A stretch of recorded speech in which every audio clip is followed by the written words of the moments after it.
Hello everyone. Welcome back to Crystalline.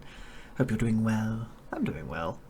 I mean, a bit warm from the weather and hay fever's kind of kicking my butt, but I'm good. So, let's get on with the show, shall we? In the afternoon, I wake to an unaccustomed brightness. Blinking my eyes open, I glance outside and notice an absence of clouds. Looks like the storm has finally passed. Good. Zach's bed is empty. Even a Pango is missing. Oh, Pango?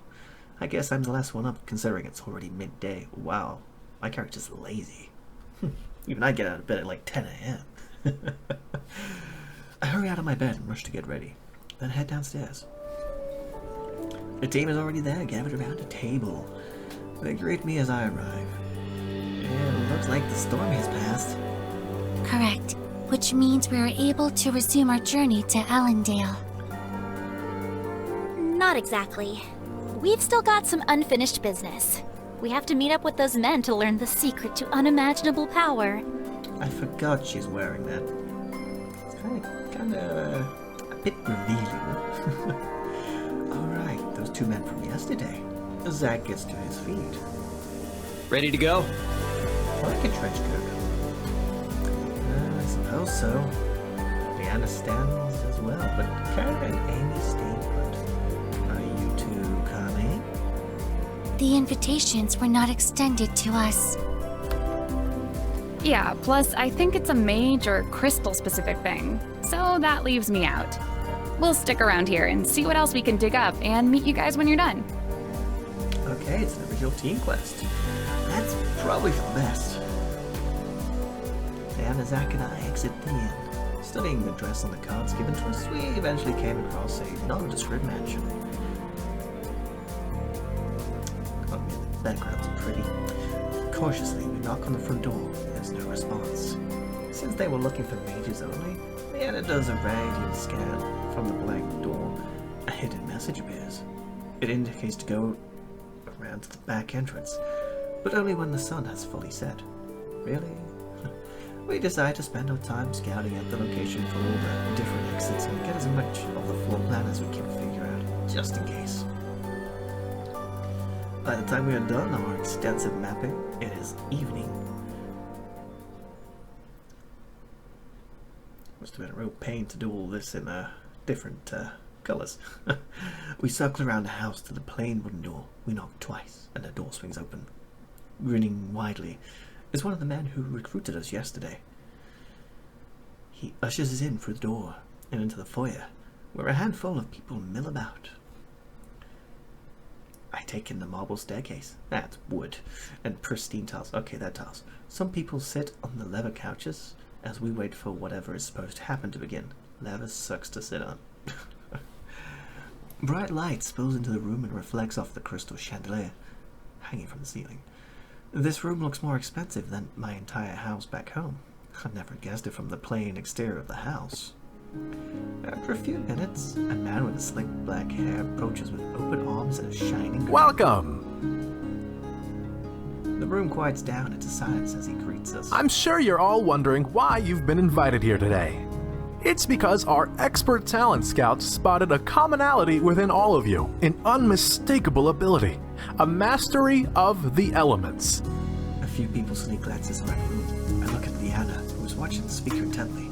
Zach crosses his arm, his expression unreal. We too share this gift, and we too hungered for power. We spent hours upon hours honing our craft, showing painstakingly slow progress before we were introduced to the secret techniques we hope to share with you today. My friends, if you wish to become the most powerful casters in this area, then you have come to the right place. But as they say, with great power comes great responsibility. These techniques are dangerous and are not for the faint of heart. Failure can lead to dire consequences, and in order for us to continue, I need absolute assurance that you are all ready to face those consequences. If anyone is having second thoughts, now is the moment when you can walk out of here with no hard feelings. A couple of people turn around and head back towards the door. But the majority of the group, which is still a small number of around 10 people, decide to stay. I admire all of your courage, but I'm not surprised by your decision. A doorway to the left of the room creaks open, and a man points in that direction. The beginning of your training is in the next room. Please proceed through the doors, and our training leader will meet you there. This really does feel like some sort of recruiting thing. Low murmurings fill the silence as people begin to exit the room. As Liana begins to pass, the strange man from before sidles up to her and lowers his voice. So, the guild finally caught wind of this, eh? Nice hair. Liana masks her surprise and keeps her voice. I'm not sure what you mean. He chuckles and nudges It's her. alright. You can trust me. I'm actually Broodman. Broodman. See, Broadman would have sounded better, but Broodman. He pauses as if waiting for our recognition, but we merely stare blankly at him. Broodman? The Silent Protector? Tamer of the Wolves at Wolf's Den? Wolf's Den sounds familiar. Oh, that might be in Genshin Impact. Again, we make no notion of the recognition. Well, either way, we're on the same side. I know that these guys are dangerous, and I've got a plan in place to stop them. How do you know they're dangerous? Oh my god, please. Do you know what their secret technique is? Broodman waggles his eyebrows knowingly. Right. Playing innocent to keep up your facade. I understand. He winks. Look, I was planning on taking these guys down alone, but having a member of the Mage Guild as backup would ensure the downfall of these guys. What do you say? Are you in? Liana frowns. I don't know what you're talking about. He winks again. Alright. You won't budge. He taps his nose and then fixes attention on Zack. I'll just pretend I didn't see the mage emblem when you first entered Wolf's Den. What about you? His voice trails off as Zack stares him down with his unblinking gaze. Broodman seems unfazed. Broodman! I can't say his name. Gaze lands on me and quickly shifts focus. How about you? I too like to do the hand of justice.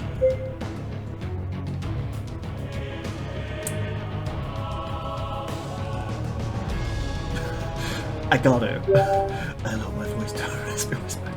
I understand bravery. Like you, I too have a silent protector and watchful guardian. They call me the Dark Knight.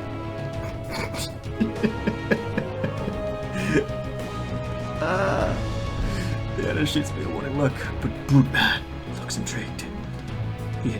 We hear shuffling, and I notice most of the people have filed out of the room by We now. should get going before they get suspicious. They call me the Dark Knight. Where is she? Sorry. Composed. Okay. Broodman nods and we follow the others out of the room and into an evening courtyard. Ooh, that's fancy. It's kind of got a nice, European design. The courtyard is surrounded on all sides by walls, which upon further inspection are hallways connected to different wings of the mansion. Because we're enclosed within a mansion, we're guaranteed privacy. Listen up! I know what they promised you back there, and I know they made it sound like all of you, as long as you try, will be able to learn the technique for power. But they're wrong! Only those of you strong enough to handle that amount of magic will be successful. And that's where I come in. My character's kind of like a gigantic container of power. He's got the power of like 2 gods. I'm here to test your proficiency with magic, and if this technique is something you can even handle. A few staff members who were standing on the sideline come over and begin passing out manipulators. When they reach Zack, the staff member notices his lack of manipulator and look at him in confusion. Zack doesn't react or bother to take the manipulator from his hand either. He passes. The training leader walks by as his gaze falls on Zack's discharger. His expression changes. He turns to the staff with the manipulator and urges him to move on. The staff member begins to protest, but the training leader stops him. He passes. God, this is certainly some like wannabe voice actor. He passes. I know you all have your own manipulators, but I don't care. use ours anyway. The goal of this isn't to show off who has the fanciest gadgets. It's to eliminate any variables so we can get a more accurate read on your abilities. Now, who wants to go first? Me.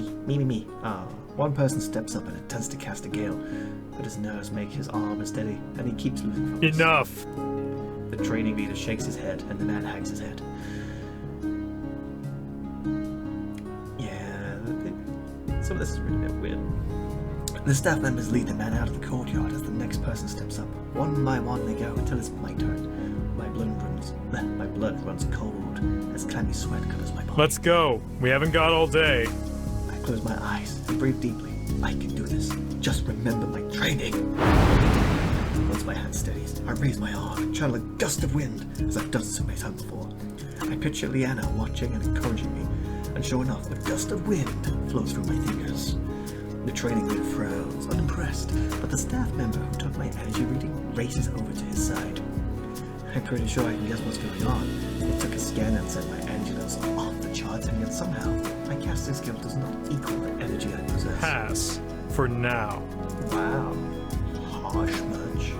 I nod. Viciously I nod. The training leader calls Liana forward, and I take the time to switch out my manipulator back to my own. She takes a deep breath, gathers her energy, and raises her arm. Her blue eyes almost turn steely grey as a gale storm hits the trees. Oh wow, she's amazing. Liana's hair flies around her, but she stands steady in a tempest, her gaze challenging the training leader. He raises his hand, and instantly, as she summoned it, Liana ceases the Pass. Pass? You should say amazing. She just turned storm on you all? That's excellent, Storm. As a few people pick themselves off the ground or dust themselves off, Liana returns to the group. I really want to be... She's not going to understand it. She's literally going to think you blew me away. That was incredible.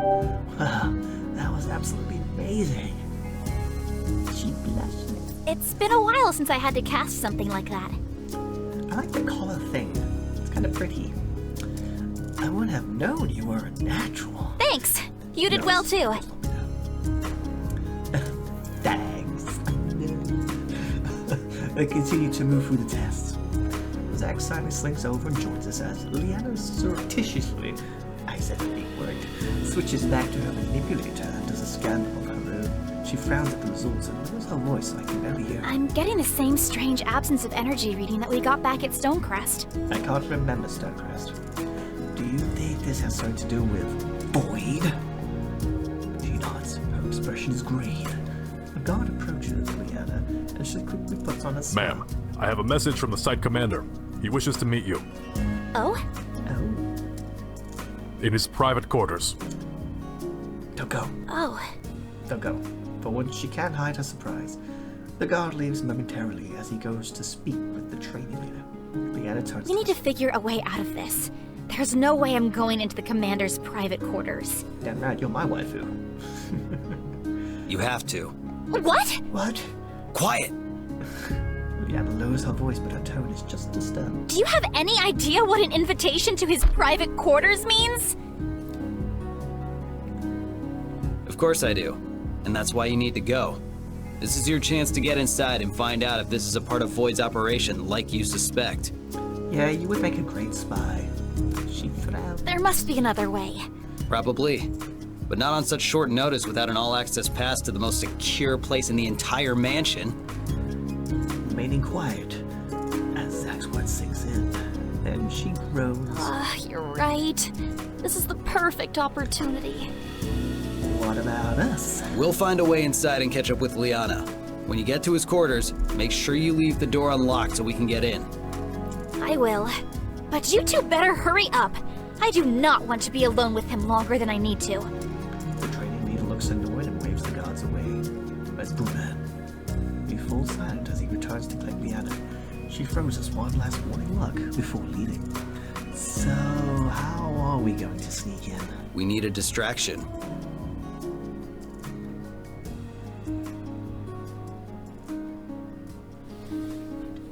Zach and I scan our surrounding. A hand falls on my shoulder. Don't worry, I've got this. Broodman. Oh my god, it's Batman. Broodman. Oh my god. Broodman Wayne. Bruce Wayne and Batman. Oh my god. It actually... Please say he's got a suit. Please say he's got a suit. Got what? He just winks at us as he enters the center of the courtyard. The training leader looks amused as Broodman enters the testing space, unprompted, but doesn't stop him. Broodman stands perfectly still and takes an exaggerated breath, then slowly moves it out. He readies his arm in front of him and summons a glowing fireball in his arm. Cole's got fireball. As he aimed it straight in front of him, it was only then I noticed he strategically placed himself so he was facing a large tree. That's smart. He looked at the tree accidentally as part of his proficiency testing. Broodman takes another deep breath, and just as he's about to let the fireball fly, he sneezes hard. The fireball directs and catches on his clothes. He yelps as the flames lap on his clothes. Oh god, he's an idiot. And drops to the ground and rolls, but instead of extinguishing the flame, the grass ignites where he rolls. Soon the courtyard is mucked with shrieking noises and burning bodies. What am I even witnessing? Zack pulls me. Now's our chance. Quick, we run. I nod and Truva slip through the same door we saw Liana go through. Ooh. Sneaky music. We enter a bright lit corridor. We try our best to blend in, stick to the few shadows. We manage to escape the corridor without incident and reaching another open hallway. A guard stands in the center of the room, making his rounds. Ooh, this music just hits right. Zack signals me to stay back as he sneaks upon the guard. Sneak Zack. Ignoring Zack's I sneaks up. He blasts me and urges me to get back. The guard unexpectedly turns around and knows me. Just before he's about to raise the arm, Zack knocks him back with a punch and quickly disarms him. And then the two of us drag him into a hidden alcove. He struggles as we place him in a chair. I hold him down as Zack approaches him. Where are the commander's quarters? Oh, okay. My good couple back up. I'll never tell. Zack grins as he cracks his neck. Ah, good. You're bad cop. Good? I'll be good cop. I was hoping you'd resist. It makes interrogation so much more fun. The guard resumes his struggle, but I can see you hold him down. Zack slowly approaches, and I see the fear creep through the guard's eyes. Hold on a second. Zack doesn't stop. He balls his hand in his fist. The guard looks at me, panicking. I'll talk. Just get that crazy guy away from me. Zack frowns, but stops walking towards The commander's quarters are right down this hall, and then a left at the next fork. His is the last room down that corridor.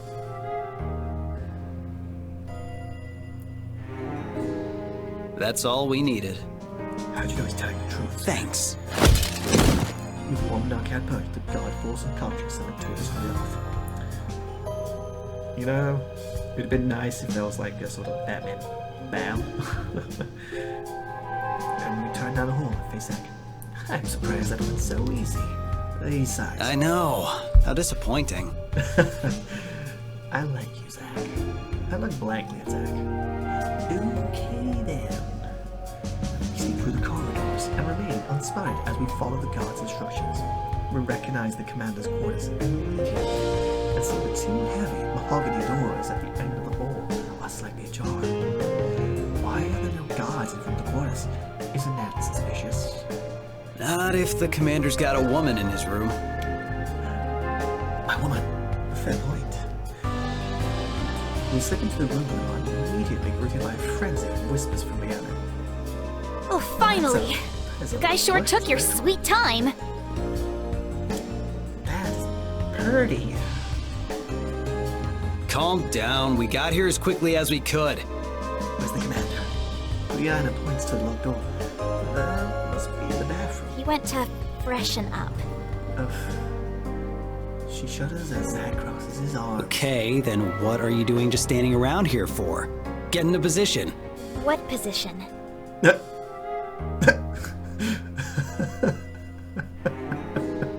Zack points to the bed and Liana pales. You can't be serious! Do you want to jeopardize this operation or what? How would posing on the bed help with this operation? Because while he's very distractedly approaching the bed, we'll be able to knock him out from behind. Quick and quiet, and not alerting any guards. Liana sighs, then lacklusterly climbs onto the bed. She lays down on her side and props her head up with her arm. Like this?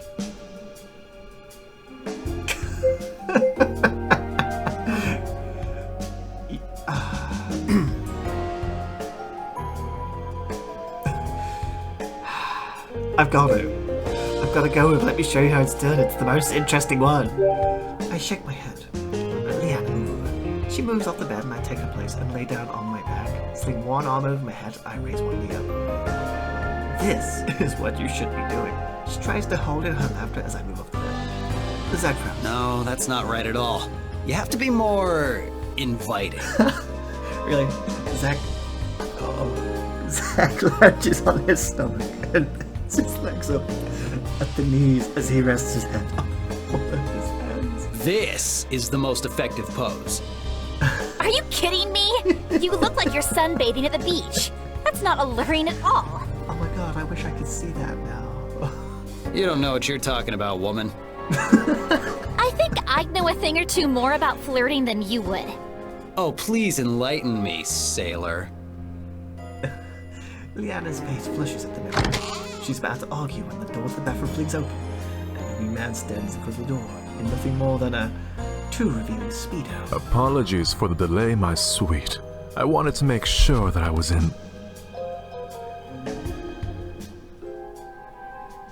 He freezes when he sees Zach on the bed, and for a moment, nobody moves. All right, before we begin fighting, I have a really important question. Zach mimics Leanna's original pose. Is this attractive?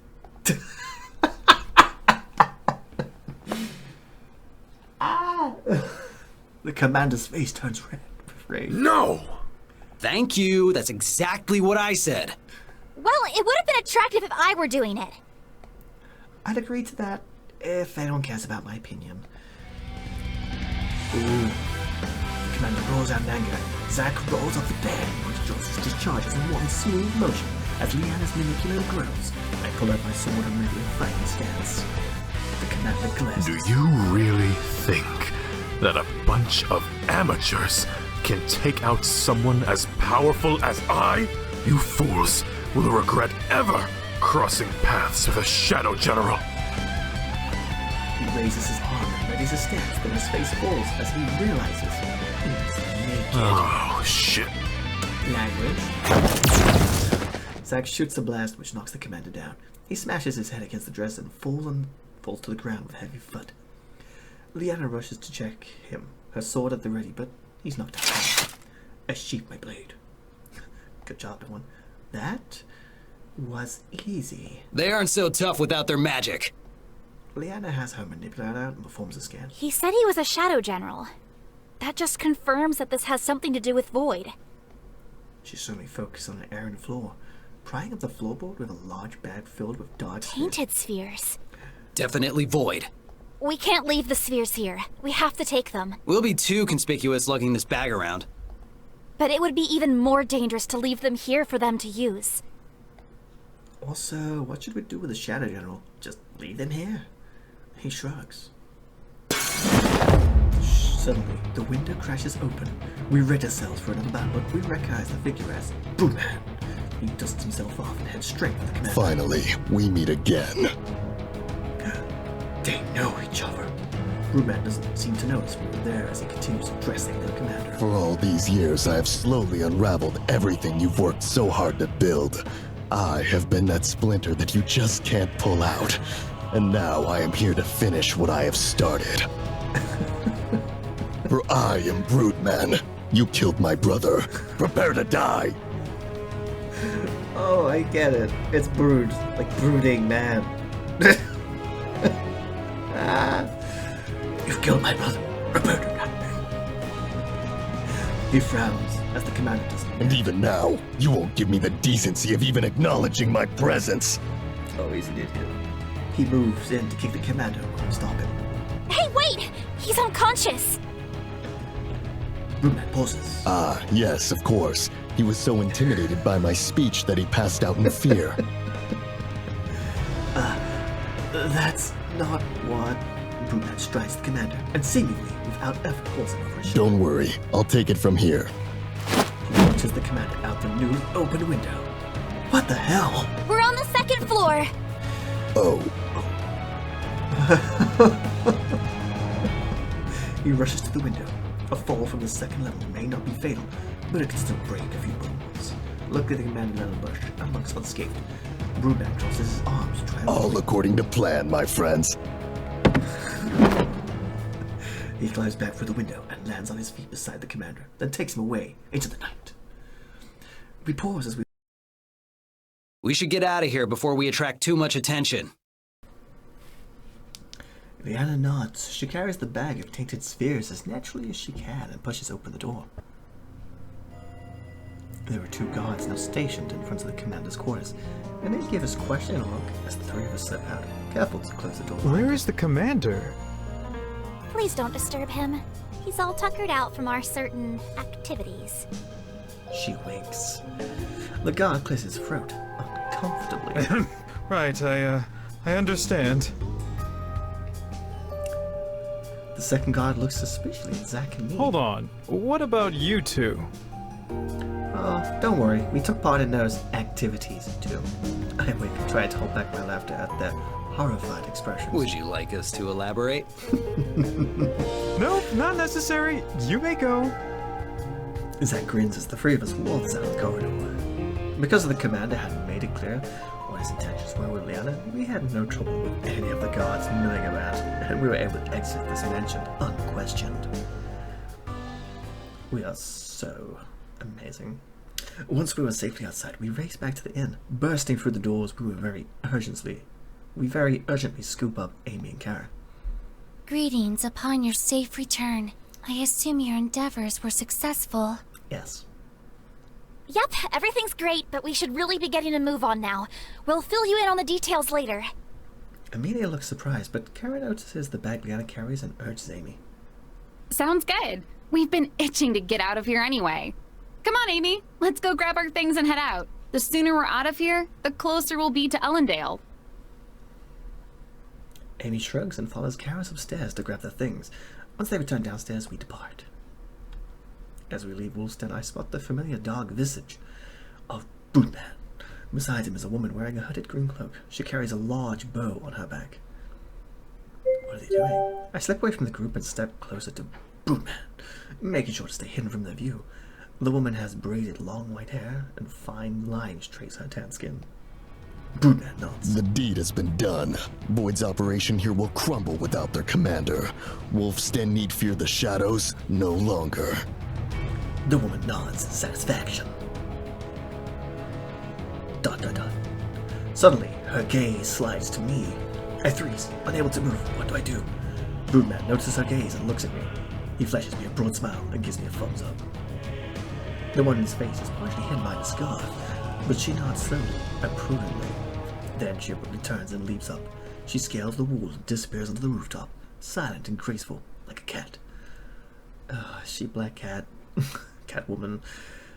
Broodman pulls himself up using his brute strength, before following closely behind.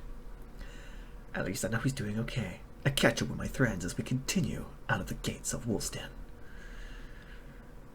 Once we're in a row, Leanne and I fill the rest of the team in on what happened. After traveling as swiftly as we can for the rest of the evening, we decide to make camp. Ooh, fire. We choose a secluded area off the main road and set to work. Leanna and I split up to search for firewood while Zack and Kara prepare our rations.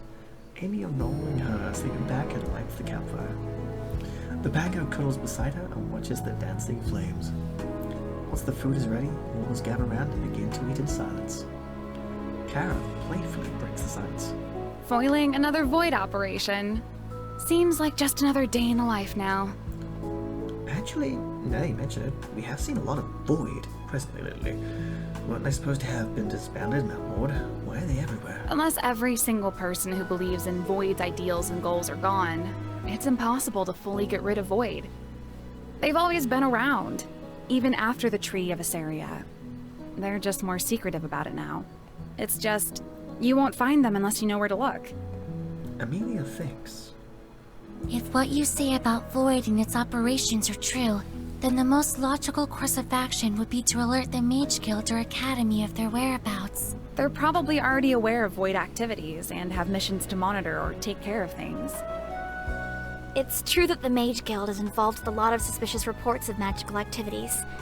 I'm sure many of them have some connection to Void. which the guild would keep secret so as not to entice widespread panic.